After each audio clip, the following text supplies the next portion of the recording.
Hey everyone, I'm Chris Minner. I'm a grateful graduate of John 316 Ministries. Um, I'm here. Been working with Minner Construction. My dad started it 40 years ago. Been blessed to be able to have him a part of my life. Even though all the troubles and things that I've caused, all the second chances that we get, and I've been at John 316 Ministries.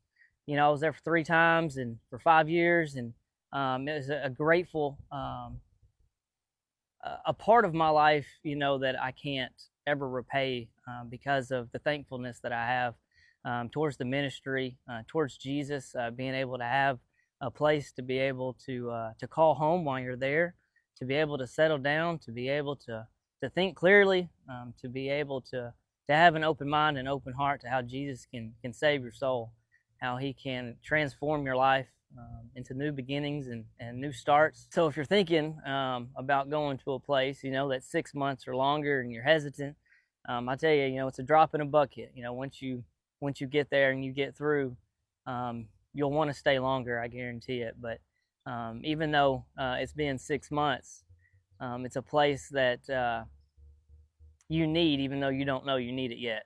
I can remember, the first day I walked into John 3:16. Obviously, I'd put it off for months because I didn't want to be somewhere away from my family for very long.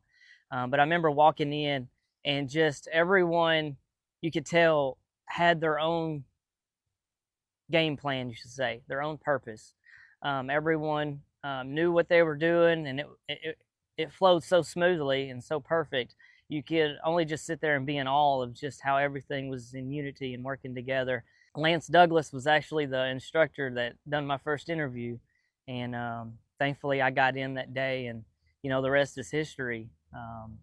Because of the way that the ministry shows you love, Jesus' love, and the way it holds your feet to the fire and makes your yes be yes and your no be no. Because that type of love and that type of correction is the only type that you respect that at the end. You hold a different level of respect for people that um, tell you no when you need to be told no.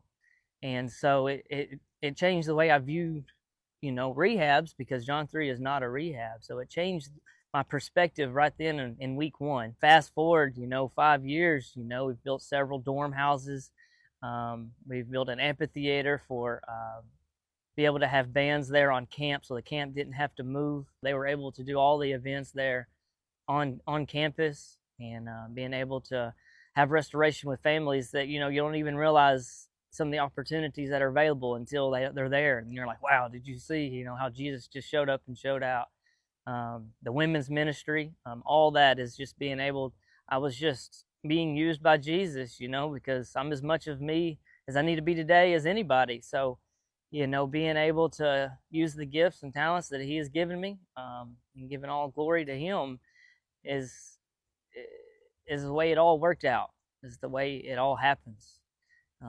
Sometimes you're up against some of the biggest obstacles, and you think there's no way out, but all you got to do is let go of the reins, let Jesus take it, and it just happens.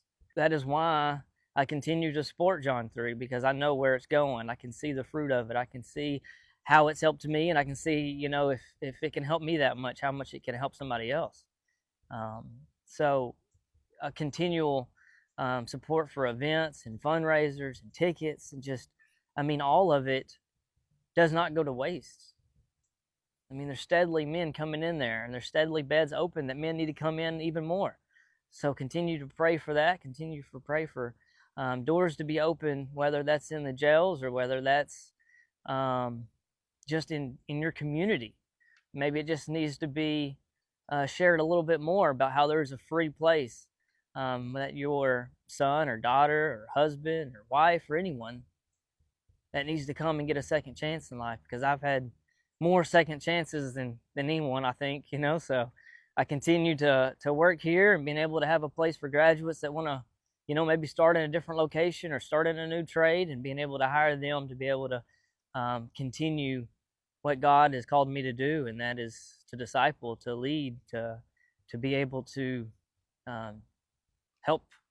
Thank you for your time, and thank you for watching, and continue to share the hope that Jesus has in your life with somebody else. God bless.